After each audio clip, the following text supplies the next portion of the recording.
Do you know there are strategies that we can teach our students that will help them calm their test taking anxieties and help promote confidence in the math class and in all areas of life? If you want to learn some of these powerful life strategies, keep watching. If you're new around here, my name is Kathy Martin and I help 6th, 7th, 8th grade and Algebra 1 math teachers experience more aha moments in the classroom with their students and save time and money with their lesson planning and resources. What is the answer to calming our anxieties and boosting confidence?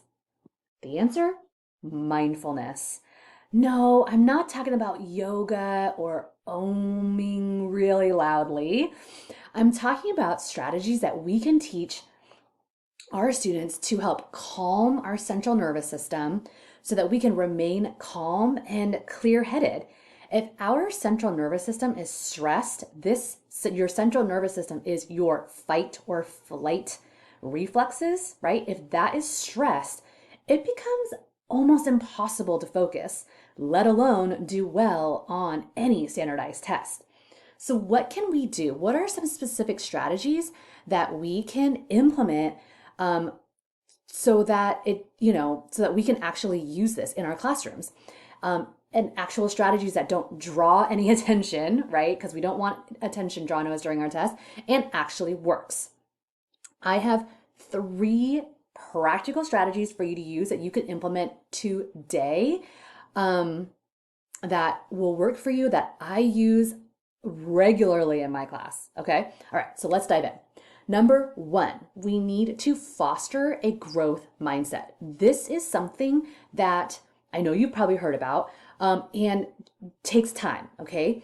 We need to emphasize the importance of effort, of perseverance, and of really like positive speaking to ourselves, not toxic positivity. I'm not talking about that, but encouraging ourselves to persevere when we fail, right? Using the power of yet, right? Like I am confused and I don't understand this yet.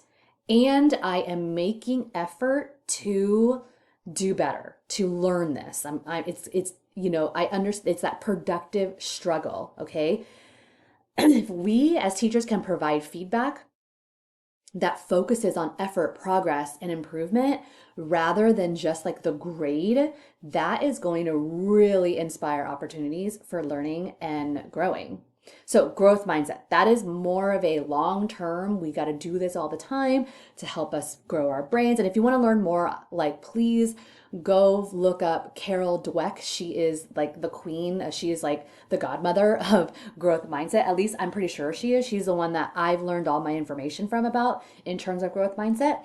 If there is someone else that you know of who I should be crediting, please let me know. Okay, strategy number 2. Practice slow and calm breathing. This is the ultimate, okay, strategy to calm our central nervous system. I do this in my class pretty much every day. Sometimes we do this as a whole class. Literally, I will say to my students, okay, today's homework is blah blah blah, right? Like, okay, everyone, like here's what you need to do. Listen, before you move, okay, you need to take out your textbook or whatever it is, like take out your textbook, take out your paper, whatever it is, and then we are going to breathe together for 30 seconds. So I'm going to give you 10 seconds to pull out the things that you need, and then we're going to breathe together for 30 seconds. And the kids know. Because, like, it's not like the weirdo kid that's over there in the corner doing something weird with breathing. Like, no, we are all breathing together. And literally, if it's helpful for me too as a teacher, because I know if you're anything like me as a teacher, you're running around the day stressed, right? Like there's not really a moment to breathe. There's not a minute where you're like, wow, I'm like so relaxed, right? It's usually like go, go, go, go, go all the time, especially during class. So if you can take 4 to 10 seconds just to breathe, do it. And I highly recommend you do this as a whole class because it benefits everyone. But specifically on the state test, I tell my students, like, look, the proctor, whoever it is going to hand you the test. They're going to hand you a pencil. They're going to hand you answer key, whatever. Like if it's on the computer, you're going to get on the computer. Like before you even start, don't even touch the materials yet. Just close your eyes, put your hand over your heart, 4 seconds in, hold for 4, and then out for 4. Like it's amazing. And do it 2 to 3 times. That's it. 2, 3 times. So you're in like a minute. It's like a minute of breathing, maybe even less than that total. Okay. Just breathing 4 seconds in, hold for 4, and then out for 4.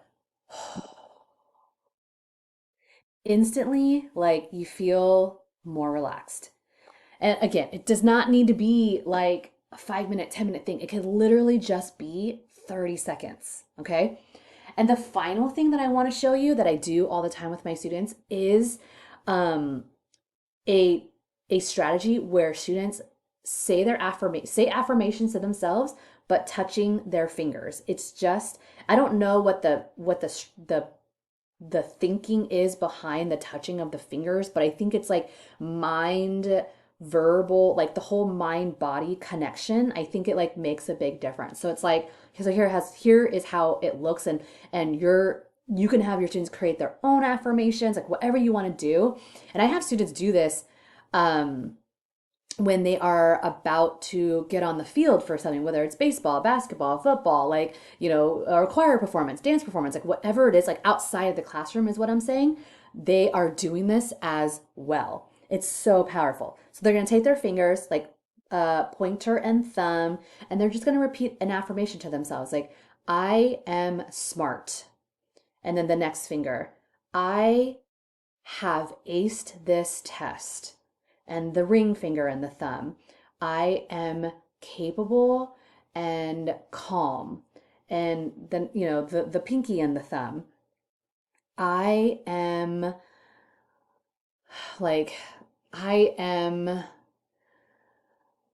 strong and powerful, like whatever it is, right? And they can keep going, right? But if they want to have just 2 or 3 affirmations, they can do that and just repeat them if they want, and just until they feel like until they feel like their body is like ready, until they feel like, okay, I'm at peace, I'm ready to do this, right? They're in that zone. And this connecting their hands and their affirmations is so extremely powerful. I highly encourage you to do this. Let me know in the comments below which one you are going to implement, whether it's growth mindset, whether it is breathing, or whether it is hands and affirmations. I would love to know. These strategies are perfect for state testing, and they're perfect in and outside of the classroom. As I mentioned, I have students take these strategies with them when they're performing outside, on the football field, choir, dance, like whatever competition, whatever high stress situation it is for them, and in other classes, right? They can take this with them because it is a life skill. We as adults have so much stress and pressure, and these are things that we need as well. So if we can teach them to our students when they're in our classes, my gosh, I can't even imagine what thriving adult humans they will be. If you found any of this helpful, you're going to want to check out and register now for our next free training all about state test success, specifically made for middle school math teachers like you and me. In this training, I'm going to be sharing with you everything that you need to prepare for your state test with easy, practical, and relevant math strategies that you can take into your classroom right away. All you have to do is click the link right below that description box and sign up for a time that works for you. And at the end of it, you'll be able to download a certificate for 1 hour of participation. Does it get any better than that? Can't wait to see you then. Bye for now.